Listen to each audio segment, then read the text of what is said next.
नमस्कार दोस्तों, स्वागत है आपका स्टडी फॉर सिविल सर्विसेज में। देखिए, स्टडी फॉर सिविल सर्विसेज के छात्र हैं तो ये वाला टेलीग्राम जरूर ज्वाइन करके रखिए। यूट्यूब चैनल में हमारे साथ है तो भी ये वाला टेलीग्राम ज्वाइन करना बहुत ज्यादा जरूरी है। सारे नोटिफिकेशन, सारे अपडेट, सारे मोस्ट इंपोर्टेंट पिक्स, सारा रिवीजन सब कुछ यहाँ पे बताया जाता है। देखिए, ये हमारा एससीएस डेली क्विज चैनल है, इसमें डेली क्विज होती है, बिल्कुल फ्री में, इसको जरूर ज्वाइन कर लीजिएगा। ये हमारा इंस्टाग्राम का पेज है, इसको जरूर फॉलो कर लीजिएगा। स्टडी फॉर सिविल .सर्विसेज करके अगर आप इंस्टाग्राम में सर्च करेंगे तो आपको मिल जाएगा। वीडियो के डिस्क्रिप्शन में इसकी लिंक दी हुई। इसमें आप स्टोरी सेक्शन जरूर देखते रहा करिए, प्लस इसमें हाईलाइट्स आते रहते हैं और प्लस पोस्ट आती रहती है, इनको जरूर फॉलो करते रहिए। क्या हाल है साथियों, मैं विकास तोमर आपके अपने trustworthy channel study for civil services पे 1 सितंबर का करंट अफेयर लेके आ गए आपके समक्ष। हिंदी इंग्लिश दोनों ही भाषाओं में यूपीएससी और अदर स्टेट पीसी एग्जामिनेशन के लिए काफ़ी ज़्यादा इंपॉर्टेंट होने वाला है आज का हमारा सेशन। देखिए, आपको बता दें, यूपीएससी का 2021 का हमारा कंप्लीट पेड ग्रुप चल रहा है, या सिर्फ टेस्ट सीरीज का पेड ग्रुप चालू है। ज़्यादा जानकारी के लिए आप लोग 8564880530 9696066089 पे कॉल करके इन्फॉर्मेशन ले सकते हैं। ठीक, हमारे सोशल मीडिया के हैंडल्स हैं, उस पर इंस्टाग्राम हो गया, आपका टेलीग्राम हो गया। ठीक, इस पर आप लोग ये फ्री चैनल्स ज्वाइन कर सकते हैं। इस पर आपको पेड पीडीएफ की पिक्स फ्री में, और ये सारे फ्री चैनल्स हैं, इस पर नोटिफिकेशन सारी चीज़ें आप लोग को यहाँ पे दी जाती हैं। ठीक, देखिए, हमारे जो टॉपिक्स प्रीलिम्स और मेंस के लिए जो इंपॉर्टेंट हो सकते हैं कौन वो हैं, ये वाले। ये है कि इस कोविड-19 नाउ एंडेमिक इन इंडिया, ये वर्ड अभी आ रहा था। वैसे तो इन्वायरमेंट में हम लोग सुनते हैं अलग वर्ड, लेकिन कोविड-19 संबंधित है तो इसके बारे में क्या इसका इस परिप्रेक्ष्य में मतलब हो सकता है, इसको जानेंगे। और इसमें जो है भारत जो है सीरीज़, एक नई रजिस्ट्रेशन सीरीज़ आई है मोटर व्हीकल्स के जो है नंबर वाली। ठीक है, इसके अलावा जो है आपका मॉडर्ना कोविड-19 वैक्सीन की सप्लाईज जो है वो कॉन्टेमिनेटेड है, यानी कि सदूषित है, मतलब जो है ख़राब कुछ आ गई है क्वालिटी। और ये देखेंगे क्या चीज़ है, वैक्सीन ट्रेवल लेन। ठीक, इसके नाम से अगर आपको नहीं समझ में आ रहा तो इसको सुनिए ध्यान से, समझ में आएगा कि क्या कहना चाह रहा है यहाँ पर। और मुंबई जलवायु कार्य योजना बहुत ज़्यादा इंपॉर्टेंट है। मुंबई में काफ़ी ज़्यादा क्लाइमेट का जो इफेक्ट देखा जा रहा है, तो मुंबई ने अभी एक क्लाइमेट से निपटने के लिए एक एक्शन प्लान की बात कही है, इसके बारे में पूरी जानकारी लेंगे। ठीक, पहला जो हमारा टॉपिक है वो है कि क्या कोविड-19 अब भारत में स्थानिक हो गया है, एंडेमिक हो गया। वैसे तो देखिए, इन्वायरमेंट के परिप्रेक्ष्य में तो ये मतलब होता है एंडेमिक का कि कोई जो है स्पेशीज़ हो, चाहे वो जीव की हो, जंतु की हो, या पेड़ की, पौधे की हो, वो किसी एक जगह पे ही पाई जाती हो। फॉर एग्जांपल, अगर वेस्टर्न घाट में जैसे गोल्डन लंगूर जो पाया जाता है आपका, या फिर सॉरी अगर कहें तो लायन टेल्ड मकॉक पाया जाता है, ठीक, तो वो सिर्फ वहीं पे ही पाया जाता है, ठीक, उसी एरिया में, तो उसको एंडेमिक बोलते हैं। यहाँ पे कोविड-19 के परिप्रेक्ष्य में एंडेमिक का मतलब ये है कि जैसे हमारी एक स्वामीनाथन जी हैं, डॉक्टर सौम्या स्वामीनाथन, ये चीफ साइंटिस्ट हैं वर्ल्ड हेल्थ ऑर्गेनाइजेशन में। इन्होंने कहा है कि भारत में जो है जो कोविड-19 की जो स्टेज है वो एक तरीके की एंडेमिसिटी, ठीक है, एंडेमिसिटी यानी कि स्थानिक होती जा रही है, जिसकी वजह से लो या फिर मॉडरेट लेवल का जो है ट्रांसमिशन, संक्रमण हो सकेगा। ठीक है, तो ये एक तरीके से आप समझ सकते हो कि अच्छा भी बोलने की बात कही गई है कि भैया बहुत ज़्यादा व्यापक लेवल पे नहीं हो रहा ट्रांसमिशन, जैसे कि सेकंड वेव में हमने देखा था।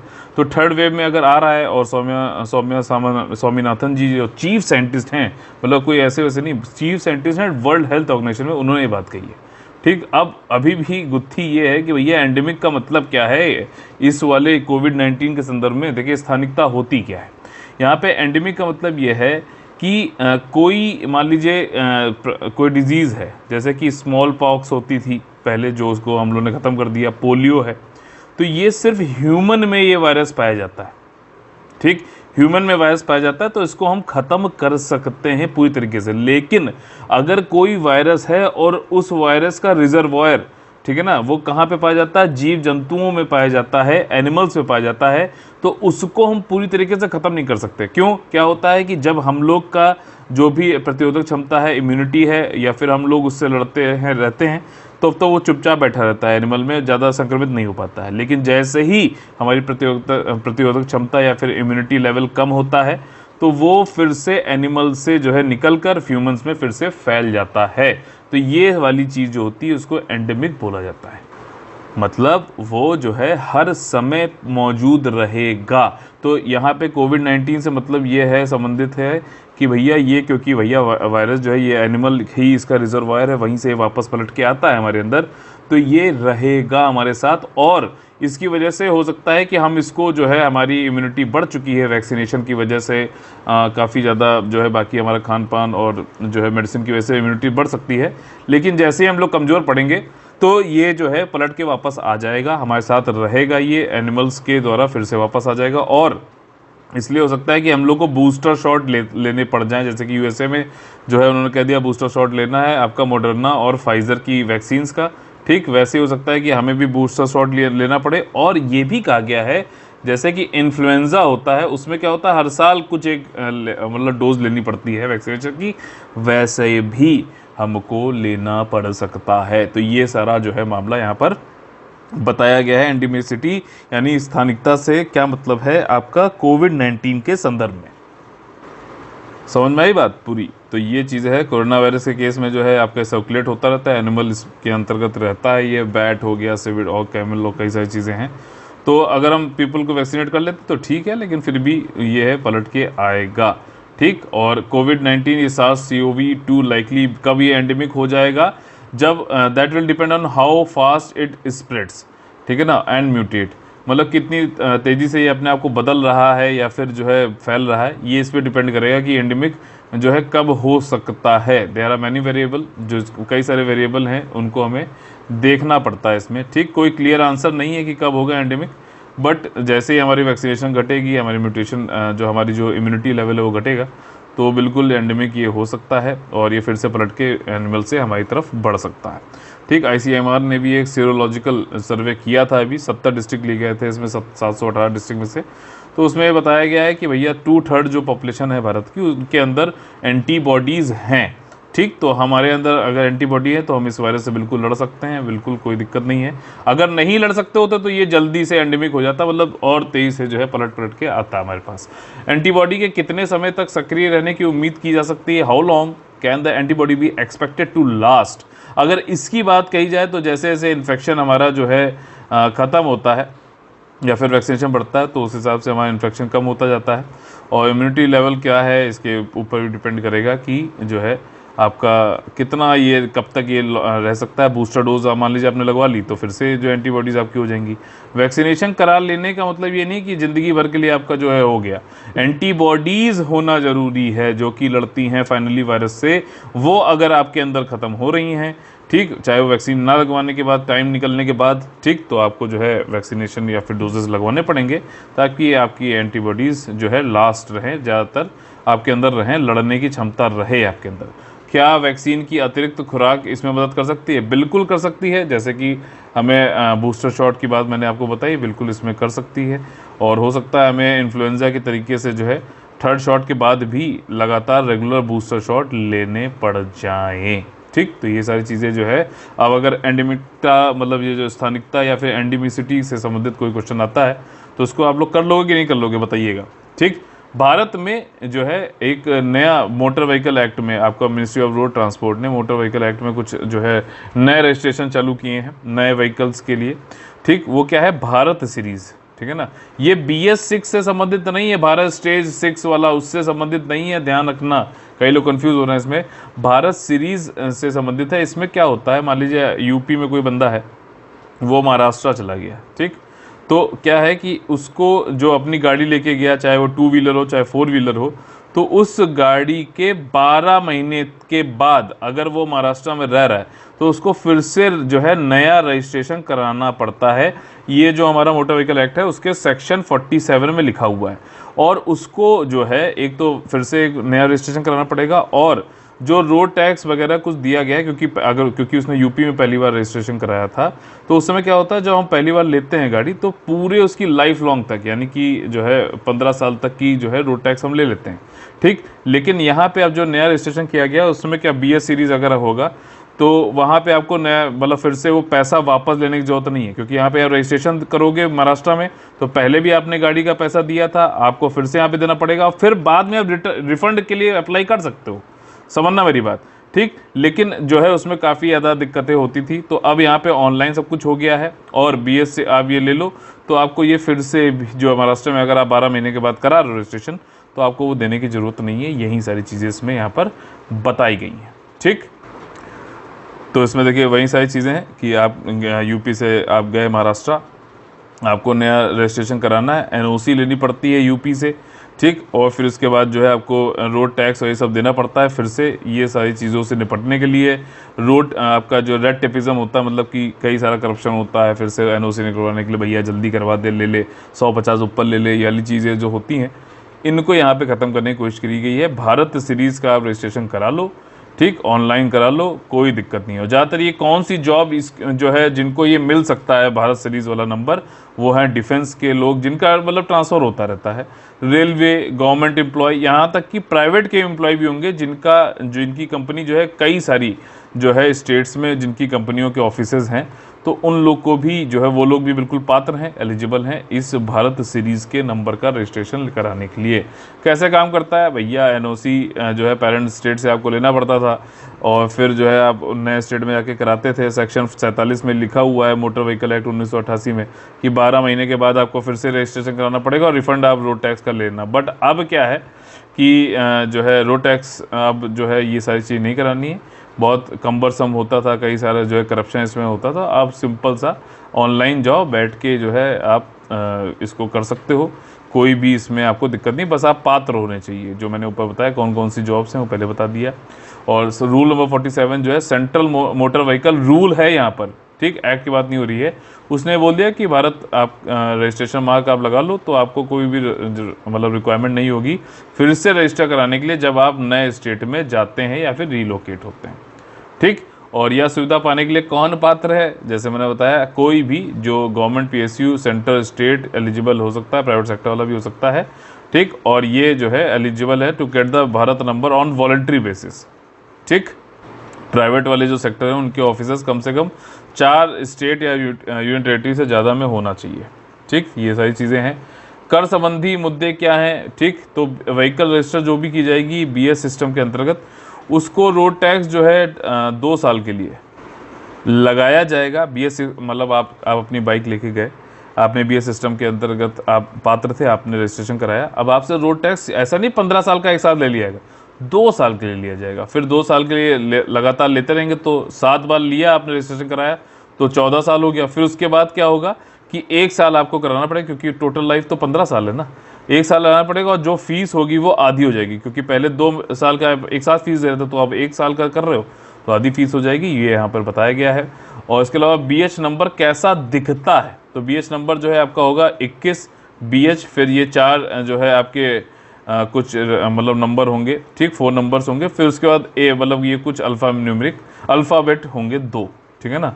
तो इस तरीके से होगा 21 बीएच, फिर 4 नंबर हो गए, जैसे 60 हो गया या जो भी है, उसके बाद कुछ नंबर होगा ए बी सी या फिर जो भी है, ठीक, 2 डिजिट का होगा, ध्यान रख लेना।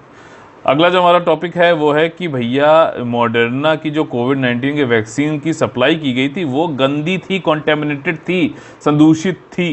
तो ये कहाँ पर आया, ये आया आपका जापान से। ये वाला केस, जापान ने कोविड-19 की वैक्सीनेशन कराने के लिए जो है मॉडर्ना की कई सारी सप्लाई कोविड-19 की वैक्सीन ली थी। उन्होंने कहा कि भैया कई सारे इसमें कॉन्टेमिनेटेड है और ये हम नहीं लगवाएंगे। और कॉन्टेमिनेटेड है कैसा, उसमें कुछ मेटल्स के पार्ट या फिर इस तरीके के उसमें देखे गए हैं, गंदे रंग, कलर भी ठीक नहीं है। हालांकि मॉडर्ना ने इसको जो है पुष्टि नहीं करी है इसकी। पहली बार इसको कब रिपोर्ट किया गया, तो देखिए जब पहला कंटेमिनेशन देखा गया तो वो टकेडा फार्मास्यूटिकल कंपनी जो कि मॉडर्ना का लोकल डिस्ट्रीब्यूटर है जापान में, उसने ये बताया 16 अगस्त को, ठीक। और उसमें 39 जो वायल्स थे उसमें देखा कि भैया कुछ जो है फॉरेन मटेरियल है, कुछ बाहर का, कुछ इसमें जो होना चाहिए उसके अलावा है। और उसी all from the same lot of 57,000 कुछ वायल थे, ठीक। तो यहाँ पे बस ये सिंपल सी चीज़ है कि मॉडर्ना ने कई सारी शिपिंग की थी और 863 वैक्सीनेशन सेंटर है, उसमें कुछ जो है ब्लैक सब्सटेंस है, कुछ पिंक सब्सटेंस है, ठीक है। और कुछ जो है कई जगह पे ये भी बोला गया है कि भैया उसमें मेटल वेटल भी पाया गया है। तो ये चीज़ टोक्यो से निकल कर आई है और इसमें कई सारे जो है 10 लाख तो डोजेस लग भी चुकी हैं, तो मतलब अब इनको सस्पेंड कर दिया गया 10 लाख डोजेस को। ये चीज़ मेन चीज़ है। कॉन्टेमिनेटेड क्या है, ये चीज़ पर ध्यान रखिए कि मेटेलिक पार्ट्स हो सकते हैं, ठीक है। और हेल्थ और उसके उस पर ये मना कर दिया गया है यहाँ पर, ठीक। मिनिस्ट्री ने ऑफिशियली क्या पार्टिकल हैं ये नहीं बोला है। इन्वेस्टिगेशन टकेदा मॉडर्ना हो रही है और साथ ही साथ स्पेनिश जो कॉन्ट्रैक्ट मैन्युफैक्चरर पार्टनर है रोवी, जैसे भारत में जो एस्ट्राजेनेका की जो है कौन बनाता है, Covishield serum institute of India बनाता है, तो रोवी वैसे ही जो है मॉडर्ना को बनाता है यहाँ पर। तो उसने भी अभी कोई कमेंट नहीं किया कि भैया फॉरेन मटेरियल क्या था क्या नहीं था, क्या कोई सुरक्षा समस्या है। जापान और मॉडर्ना ने अभी कोई भी सेफ्टी इशू नहीं आइडेंटिफाई किया गया है इसमें, ठीक। और 2 लोग हालांकि जो है 38 और 30 साल के थे, इनकी मृत्यु हो गई और ये उसी स्लॉट से इनको दिया गया था वायल जो कि कंटेमिनेटेड पाया गया है बाद में, ठीक। इनको जो है इन्होंने डोज लगवाई, सेकंड डोज, और फिर इनको फीवर आया अगले दिन, फिर 2 दिन के बाद इन लोग की फीवर के साथ ही मृत्यु हो गई, ठीक। क्या अन्य देश भी इससे प्रभावित हो सकते हैं? मान लीजिए ये अगर हो रहा है तो भारत में भी हमें देखना चाहिए। हालांकि मॉडर्ना तो भारत में अभी नहीं है, फिर भी तो रोवी जो कि ये मॉडर्ना की वैक्सीन को बॉटलिंग करता है, ऐसा चीज़ वो यूनाइटेड स्टेट्स के अलावा हर जगह जहाँ पे भी मॉडर्ना वैक्सीन जाती है रोवी ही करता है। उसने ये कहा है कि जो क्वेश्चन में आया है जापान से बैच, उसके बारे में बताया था। और साउथ कोरिया ने भी बोला है कि which also receives a Moderna vaccine produce from the site in the United states vaccine said it was not affected, मतलब उसने कहा कि हमें कोई भी इफेक्ट इससे नहीं हुआ है। यूरोपियन यूनियन ड्रग रेगुलेटर जो है उसने भी कहा है कि भैया हम इन्वेस्टिगेट कर रहे हैं इंसिडेंट को, और फिर देखते हैं अगर कुछ होगा तो हम इसको जो है टेम्परेरी रोक देंगे, ठीक। तो ये मतलब ये चीज़ है कि वैक्सीन्स में भी कुछ कॉन्टेमिनेशन आ रहा है, तो वो भी किस किस तरीके का है, ये ब्लैक सब्सटेंस या फिर पिंक सब्सटेंस या फिर मेटलिक, ये चीज़ हमें पता होना चाहिए, ठीक। कौन सी वैक्सीन में आया है? मॉडर्ना में आया है। जापान में केस देखा गया था। रोवी जो है मॉडर्ना का वो करता है, आपका यूएस के बाहर सारी जगह बॉटलिंग भेजता है, ठीक। अगला जो हमारा टॉपिक है वो है वैक्सीन ट्रेवल लेन। अब ये समझने वाली बात ये है कि कुछ नहीं, सिंगापुर ने चालू किया है, ठीक। सिंगापुर ने चालू किया है कि कुछ ऐसी कंट्रीज़ हैं जहां से फ़्लाइट आएंगी तो उनको कोई भी क्वारंटीन या फिर उनसे जो है हमें कोई भी उनको आरटीपी मतलब जो है कोई भी उनका वैक्सीनेशन ये सब चेक करने की ज़रूरत नहीं है, ठीक। वैक्सीन क्योंकि ऐसा नहीं कि वो किसी को भी बुला लेंगे, क्योंकि ऐसी कंट्रीज़ ऑलरेडी इंश्योर कर रही हैं कि जो लोग हैं उनके यहाँ से आ रहे हैं उनका वैक्सीनेशन हो रखा है, बूस्टर डोज सब कुछ लग चुका है, दोनों डोजेस पूरी मतलब लग चुकी हैं, और जो है आरटीपीसीआर भी उनका रेडी है कि भैया कोई भी उनको अभी हाल फिलहाल में कोविड पॉजिटिव का सिम्टम नहीं है, ठीक। और इंटरनेशनल ट्रैवल खुल रहा है कोविड-19 के बाद में, तो इसलिए हमें पता है कि कुछ चीज़ें तो अब अलग होंगी, तो उसी में ही एक ये नई आई है चीज़ वैक्सीन ट्रैवल लेन जो कि सिंगापुर से संबंधित है। जैसे कि वैक्सीन पासपोर्ट हो गया, एयर बबल हो गया, कल हम लोगों ने क्या पढ़ा था, स्कूल बबल पढ़ा था, वैसे ट्रैवल कॉरिडोर है, ट्रैफिक लाइट सिस्टम है, तो ये सारी चीज़ें कुछ अलग हो रही हैं। उसी में अब वैक्सीनेटेड ट्रैवल लेन आ गया है सिंगापुर के द्वारा, जिसमें कि कई सारे परफार्मा अब हो जाएंगे जुरिस्डिक्शन में, ताकि वैक्सीनेटेड जो ट्रैवलर हैं उनको आसानी से आना जाने में जो है सहूलियत हो, और सिंगापुर के जो लोग हैं उनको भी मतलब ये ट्रैवल उनको भी कोई मतलब दिक्कत नहीं होगी, वो आसानी से आ जा सकेंगे, ठीक। और ये है बेसिकली है क्या, जो ट्रैवल कॉरिडोर बनाए गए हैं, ट्रैवलर जो कि फुली वैक्सीनेटेड है वो आ सकते हैं, जा सकते हैं। ऐसी कौन सी कंट्रीज़ हैं सिंगापुर ने बोला है, एक तो जर्मनी होगी, दूसरी ब्रुनई दारुसलाम हो गया है, और वहाँ से वैक्सीनेटेड पैसेंजर्स जो है आ सकते हैं यहाँ से आसानी से सिंगापुर में, और ट्रैवल पर्पस के लिए उनको कोई भी क्वारंटीन ये सब नहीं होना पड़ेगा, और विच आर अदरवाइज मैंडेटरी। बाकी लोगों के लिए ये मैंडेटरी होता है, लेकिन जो है आपका जर्मनी और ब्रुनई दारुसलाम जिनको कि अभी ट्रैवल लेन वैक्सीन ट्रैवल लेन के अंतर्गत सिंगापुर ने अलाउ किया, उनको ये सब नहीं करना पड़ेगा, ठीक। ये कैसे वर्क करता है, काम करेगा वीटीएल, ठीक। तो वो ये है कि सिंगापुर डेजिग्नेट कुछ बोल देगा भैया ये वाली जो फ़्लाइट्स हैं और जो है इनमें कोई भी मतलब कोई दिक्कत नहीं, पैसेंजर्स को आराम से आएँ सिंगापुर में, और वैक्सीनेटेड ट्रैवल पास इन लोग को यहाँ पे पहले ही दे दिया जाएगा, ठीक। जो भी फुली वैक्सीनेटेड पैसेंजर हैं वो अप्लाई कर सकते हैं वीटीपी को, यानी कि वैक्सीनेटेड ट्रैवल पास को, सितंबर 1 से, और 8 सितंबर से वो लोग जो है इन फ्लाइट के थ्रू आ सकते हैं, जा सकते हैं। जो भी लोग जो है वहाँ रहते हैं सिंगापुर के नागरिक जो हैं उनको कोई ज़रूरत नहीं वीटीपी और आने और जाने की, ठीक। यात्रियों को क्या करना चाहिए, यात्रियों को भैया वीटीपी अप्लाई करो, आपका वैक्सीन ट्रैवल पास आपको दे दिया जाएगा सिंगापुर के द्वारा, फिर आप जो है कोई भी, और ये कौन अप्लाई कर सकता है, ये भी तो चीज़ है, जो फुली वैक्सीनेटेड हो कम से कम 14 दिन पहले, ठीक। और ऐसी वैक्सीन से जो है जो वैक्सीनेटेड हो, जो कि WHO ने इमरजेंसी यूज़ के लिए बोला हो कि हाँ ठीक है। इंडिया की अगर बात करें, इंडिया से अगर आपको जाना है सिंगापुर में, तो आप लोग जो है कम से कम 14 दिन पहले आपका वैक्सीनेशन हो चुका हो और उसमें कोविशील्ड का हुआ हो, ठीक। और एप्लीकेशन अगर देखा जाए VTP का, तो ये जो है 7 से 30 मतलब महीने की 7 तारीख से 30 तारीख तक के बीच में ही होता है, ठीक। और क्वारंटाइन रिक्वायरमेंट जो है हैव बीन डन अवे, कोई भी क्वारंटीन नहीं करने की ज़रूरत है जिनको भी व्हीकल आपका वैक्सीन ट्रेवल लेन के अंतर्गत जो आ रहे हैं, ठीक। और हाउएवर दे मस्ट स्टिल, अभी भी उनको RT-PCR टेस्ट जरूर करना होगा। वैक्सीनेशन मान लीजिए किसी ने कराया 14 दिन बोला है इन्होंने मिनिमम, और 2 महीने पहले करा रखा है, तो अभी उनको हो सकता है कुछ सिम्टम या फिर कोविड पॉजिटिव हो गए हों किसी तरीके से, तो RT-PCR कम से कम 48 घंटे पहले तो होना चाहिए, तभी आप लोग जो है आसानी से आ जा सकोगे। चाहे आप व्हीकल ट्रेवल लेन के अंतर्गत आ रहे हो तब भी ये चीज़ चाहिए, ठीक। और ये भी इम्पोर्टेंट है कि ट्रैवलर जो सिंगापुर में हैं वो उनको अपना ये चीज़ शो करनी पड़ेगी। जैसे मान लीजिए कोई जर्मनी से आना है, अलाउड कर दिया गया, ब्रुनेई दरुसलम भी अलाउड कर दिया गया, तो उनको इसी कंट्री में ही वो 21 दिन लगातार रहे हों और आए जा सकते हैं तभी सिंगापुर में आसानी से।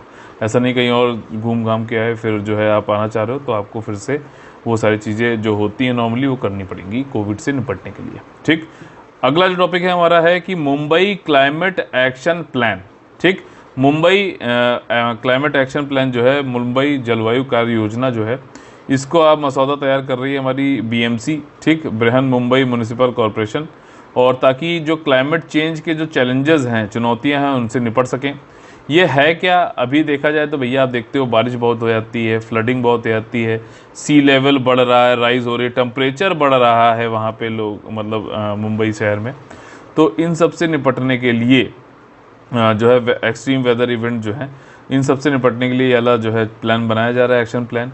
और इसमें 6 एरिया पे जो है काम किया जाएगा, जहाँ पर शमन और अनुकूलन जो है रणनीतियाँ बनाई जाएंगी। 6 एरिया कौन कौन से हैं? सस्टेनेबल वेस्ट मैनेजमेंट यानी कि स्थायी अपशिष्ट प्रबंधन, अर्बन ग्रीनिंग, पेड़ पौधे लगाओ, बायोडाइवर्सिटी बढ़ाओ, अर्बन फ्लडिंग बहुत ज़्यादा जरूरी है भैया, हर साल जो है मुंबई में आ जाती है, चाहे कुछ भी हो आती ज़रूर है। वाटर रिसोर्स का जो है संसाधन का प्रबंधन, एनर्जी एफिशिएंसी को बढ़ाना है, एयर क्वालिटी और सस्टेनेबल मोबिलिटी।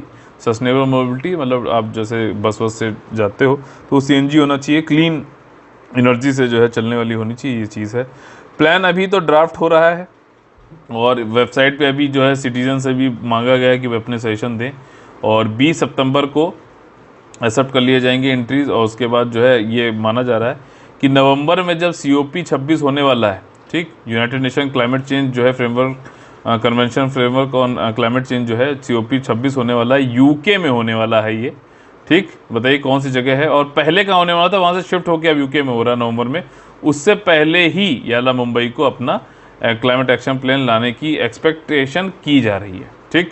और एक स्टडी है वर्ल्ड रिसोर्स इंस्टीट्यूट के द्वारा इंडिया की, तो उसमें बताता है कि मुंबई काफ़ी जो है वनरेबल है, खतरे की स्थिति में है, और इसको 2 बड़े क्लाइमेट की चुनौतियां हैं, जैसे कि टेम्परेचर बढ़ना और एक्सट्रीम रेन इवेंट जैसे कि फ्लडिंग, बहुत ज़्यादा इंपॉर्टेंट है।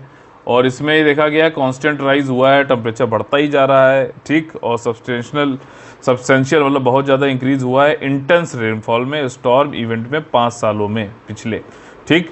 और अभी जो रिपोर्ट आई थी governmental panel on climate change IPCC की रिपोर्ट, उसने ये भी कहा भी था कि कम से कम भारत की 10 ऐसी तटीय जो है शहर हैं, कोस्टल सिटीज़ हैं, जिसमें कि मुंबई भी है, जहां पर सी राइज जो है समुद्र का पानी 0.1 मीटर से लेकर 0.3 मीटर तक उठ जाएगा, ठीक, अगले 3 दशकों में क्लाइमेट चेंज की वजह से। मुंबई का क्लाइमेट एक्शन प्लान जो होगा वो एक तरीके का विजन रखेगा, एक जो है आपका ऐसी स्ट्रेटजी लगाएगा ताकि वो क्लाइमेट की चुनौतियों से निपट सके, शमन और अनुकूलन स्टेप ले सके। और मुंबई जो है का मतलब ये क्यों हुआ है, क्योंकि मुंबई का कमिटमेंट है C40 cities climate leadership group का। तो और मुंबई ने जो है C40 सिटीज़ ग्रुप को ज्वाइन भी, अच्छा C40 ग्रुप क्या है कमेंट करके बताइएगा। C40 ग्रुप को ज्वाइन भी किया था दिसंबर 2020 में। अभी C40 सिटीज़ में जो है 97 सिटीज़ हैं, 97 सिटीज़ हैं पूरे विश्व में, जो कि ये पुश कर रहे हैं कि भैया इम्प्लीमेंट करें क्लाइमेट एक्शन प्लान और जो जलवायु परिवर्तन की वजह से कई सारी जो चुनौतियां आ रही हैं उनसे निपट सकें, ग्रीन हाउस गैसेस को एमिशन को कम कर सकें। ठीक, मुंबई के लिए जलवायु जो है क्लाइमेट चेंज की चुनौतियां क्या क्या हैं? अगर भारत के मौसम विभाग, इंडियन मेट्रोलॉजिकल डिपार्टमेंट की बात सुने, ये किस मिनिस्ट्री के अंतर्गत आता है बताइए? चलिए बता देता हूँ, मिनिस्ट्री ऑफ अर्थ साइंसेज के अंतर्गत। उसने कहा है कि एयर टेम्परेचर भैया लगातार बढ़ रहा है पिछले 50 सालों में देखा जाए, और अनइवन इंक्रीज हो जाता है। रात में टेम्परेचर बहुत ज़्यादा हो जाता है। देखिए एक चीज़ होती है, दिन में तो सूरज होता है, सूरज अपना जो है धरती पे आग बरसाता रहता है, और फिर रात में जो है फिर वापस रेडिएट करता है एटमॉस्फेयर में जो है ज़मीन। तो इसलिए क्या होता है कि जब ये दिन भर यहाँ जो है गर्मी दे रहा है, फिर रात में जो है ये रेडिएट करता है वापस, तो उसकी वजह से रात में गर्मी, रात में टेम्परेचर जो है बढ़ जाता है। सीजनली फास्टर वार्मिंग हो रही है विंटर के मंथ में, जैसे कि नवंबर फरवरी जब ठंडी होती थी, मान लीजिए पहले होता था 5 डिग्री, तो अब हो रहा है 6 डिग्री, एवरेज बढ़ता जा रहा है टेम्परेचर का। ये भी है समर मंथ के अगर कंपैरिजन देखें तो। और इसके अलावा जो एक्सट्रीम कॉशन डेज हैं, मतलब जो सतर्कता वाले दिन हैं, वो बढ़ते ही जा रहे हैं। पहले जो है 174 कॉशन डेज होते थे, अब 187 एक्सट्रीम कॉशन डेज होते हैं हर साल आपके मुंबई में। ठीक, शहर का ग्रीन हाउस गैस उत्सर्जन क्या है, मतलब कहाँ से ग्रीन हाउस गैसेस कहाँ से एमिट हो रही हैं? तो अगर देखा जाए तो 34.3 मिलियन टन जो एमिशन होता है मुंबई में, उसमें से 24.23 मिलियन टन तो या फिर 71% तो आपका एनर्जी सेक्टर से होता है, क्योंकि कोल पे बेस्ड है हमारी एनर्जी बनाने की प्रक्रिया। और करीबन 24% या फिर 82,21,902 टन जो है वो ट्रांसपोर्ट से होता है। बाकी बचा 5% जो होता है वो ग्रीन हाउस गैसेस का एमिशन वो सॉलिड वेस्ट मैनेजमेंट से होता है। ठीक, तो ये चीज़ है। और मैक्सिमम कंट्रीब्यूशन जो हो रहा है एनर्जी का सेक्टर का, वो आपका डोमेस्टिक और कमर्शियल यूज़ में हो रहा है। और हमारे यहाँ आपको पता है, और वैसे भी ओवरऑल भारत में भी 80% के आसपास जो है अभी भी एनर्जी 70 से 80% के आसपास जो है अभी भी एनर्जी कोल से बनती है। आपका मुंबई में तो 95% कोल से ही एनर्जी बनती है। और ये इसमें मेरे ख्याल से क्लाइमेट एक्शन में ज़रूर आएगा कि रिन्यूएबल एनर्जी को बढ़ावा देना है। जलवायु चुनौतियों से निपटने के लिए बीएमसी बृहन-मुंबई की योजना कैसे क्या है, ठीक, कैसे निपटेगी? तो जो है क्लाइमेट चेंज के इम्पैक्ट प्रभाव को मिनिमाइज यानी कम करने के लिए ग्रीन हाउस गैसेस जहां से एमिट हो रही हैं उन सेक्टर्स पे नज़र रखनी है। ग्रीन हाउस गैसेस के एमिशन को कम करना है। कंजम्पशन पैटर्न को हमें देखना है कि उपभोक्ता हमारा पैटर्न क्या है। ऐसा तो नहीं एक मोबाइल की ज़रूरत है 10-10 लेके बैठे हुए हैं, ठीक, तो ये सब तो नहीं है। और साथ ही साथ नियर टर्म में, मतलब दशक वाइज, हर दशक वाइज जो है हमें अपनी जो है स्ट्रेटजी बनानी है, बीएमसी को बनानी है। ठीक, और with the help of vulnerability assessment, भैया किस तरीके से खतरा कितना है इसका मूल्यांकन करते हुए, ठीक, कम्युनिटी समुदाय की जो है रेजिलियंस जो क्षमता है, ठीक, उसको देखते हुए वनरेबल नेबरहुड में क्लाइमेट रेजिलियंट इंफ्रास्ट्रक्चर बनाओ भैया, ठीक, जैसे कि ग्रीन कवर, पेड़ पौधे लगाओ, नेचुरल सिस्टम को मजबूत करो। ठीक, ये सारी चीज़ें करेंगे तो हम क्लाइमेट से निपट पाएंगे, ऐसा मुंबई में बोला जा रहा है। ठीक, और आगे हम लोग अपने फेवरेट सेक्शन पे कॉमन गाइस स्पीसीज। देखिए आज 1 सितंबर है, 10 जो है आपका अक्टूबर को यूपीएससी पेपर है प्रीलिम्स पे, क्योंकि आप लोग आंसर नहीं लिख रहे हो तो अब आंसर के लिए क्वेश्चन जो मैं देता था वो अब इधर बंद किया जा रहा है। प्रीलिम्स के बाद फिर अब चालू किया जाएगा। ठीक, ये बात सीधी है। प्रीलिम्स पे ध्यान देते हैं, ये हमारा फेवरेट सेक्शन है कौन बनेगा आईएएस से। इसमें किस तरीके से हमें प्रीलिम्स के क्वेश्चन को सॉल्व करना चाहिए इस पे हम ध्यान देते हैं। टिप्स क्या हैं, ट्रिक्स क्या हैं, वो सब पे ध्यान देते हैं। देखिए लड्डू डिस्ट्रीब्यूशन स्कीम आई है, इससे संबंधित कौन कौन से कथन सही हैं? मोदी जी ने इसको लॉन्च किया है, ये स्कीम चिल्ड्रन के लिए है और ये स्कीम लॉन्च करी गई गांधीनगर गुजरात में। देखिए पहला स्टेटमेंट गलत है, ठीक, तो आपका ये वाला स्टेटमेंट तो भैया ये दोनों ऑप्शन तो हो गए गलत, ठीक, क्योंकि ट्रू पूछा गया। फिर आपको पता है यार 2 बचे, 2 में या तो दूसरा सही है या तीसरा सही है, तो आप देखो कि ये चिल्ड्रंस के लिए नहीं है, तो इसलिए आंसर आपका यहाँ पर डी हो जाएगा। ठीक, लड्डू डिस्ट्रीब्यूशन स्कीम जो है ये अमित शाह जी ने जो है लॉन्च करी है, पार्लियामेंट जो इनके निर्वाचन क्षेत्र है गांधीनगर, वहाँ से। इस स्कीम के अंतर्गत जो एक्सपेक्टिंग यानी जिनको बच्चा होने वाला विमेन को, उनके लिए स्कीम है 7,000 स्कीम, मतलब विमेन को जो है फ़ायदा इसमें पहुँचेगा। उनको 15 न्यूट्रिशियस लड्डू दिए जाएंगे फ्री ऑफ कॉस्ट में हर महीने, ठीक, एनजीओ के थ्रू, जब उनका तब तक उनका बच्चा पैदा नहीं हो जाता है। ठीक, तो अच्छी बात है, पोषण किया जा रहा है। माँ स्वस्थ रहेगी तो बच्चा भी स्वस्थ पैदा होगा, और बच्चे ही हमारे फ्यूचर होते हैं किसी भी देश के। इंटरनेशनल क्लाइमेट समिट से संबंधित यहाँ पे एक स्टेटमेंट कई सारे दिए गए। ट्रू कौन सा पूछा गया? ठीक, देखिए एक तो अभी ऊपर बात कही थी हम लोग ने, वो COP26 था, वो United nation convention framework convention on climate change था, वो अलग चीज़ है। ये है इंटरनेशनल क्लाइमेट समिट, ये अलग चीज़ है। इससे संबंधित कौन से स्टेटमेंट सही है पूछा गया है। देखिए यूनाइटेड किंगडम में 3 सितंबर को अंतर्राष्ट्रीय जलवायु शिखर सम्मेलन पर एक सम्मेलन की मेजबानी करेगा। यूनाइटेड किंगडम करेगा क्या? देखिए जो COP26 होने वाली उसकी तो कर रहा है, लेकिन यहाँ पे इंडिया कर रहा है। अगर इंडिया कर रहा है तो ये पहला स्टेटमेंट गलत हो गया। ट्रू पूछा गया है तो आप लोग को ये पता है कि जो है आपका ये तीनों स्टेटमेंट गलत हो जाएंगे, बी वाला ऑप्शन आपका सही हो जाएगा। फिर भी पढ़ लेते हैं। इसको ऑर्गेनाइज किया जाएगा PSG चैम्बर ऑफ कॉमर्स जो है इंडस्ट्री और टीम नॉर्वे और नॉर्वे बिजनेस के साथ में, सहयोग के साथ में। और ये फोकस किया जाएगा कि हाइड्रोजन एनर्जी कैसे जो है और ग्रीन टेक्नोलॉजी को कैसे बढ़ाया जाए। इंडिया ये समिट को जो है उस करने वाला है, इंटरनेशनल क्लाइमेट समिट 2020-21 को 3 सितंबर को। New and renewable energy, petroleum and natural gas, coal और MSME मिनिस्ट्री जो है इसमें सपोर्ट करेंगे इस कॉन्फ्रेंस को। तो चलिए आज का सेशन यहीं पर ख़त्म करते हैं। अगर आप लोगों को पसंद आया है तो लाइक का बटन तोड़िए और ज़्यादा से ज़्यादा लोग को जोड़िए शेयर और सब्सक्राइब कराकर। ठीक, आप लोग बता दें UPSC 2021 का हमारा कंप्लीट पेड ग्रुप चल रहा है, सिर्फ टेस्ट सीरीज का भी पेड ग्रुप चालू है।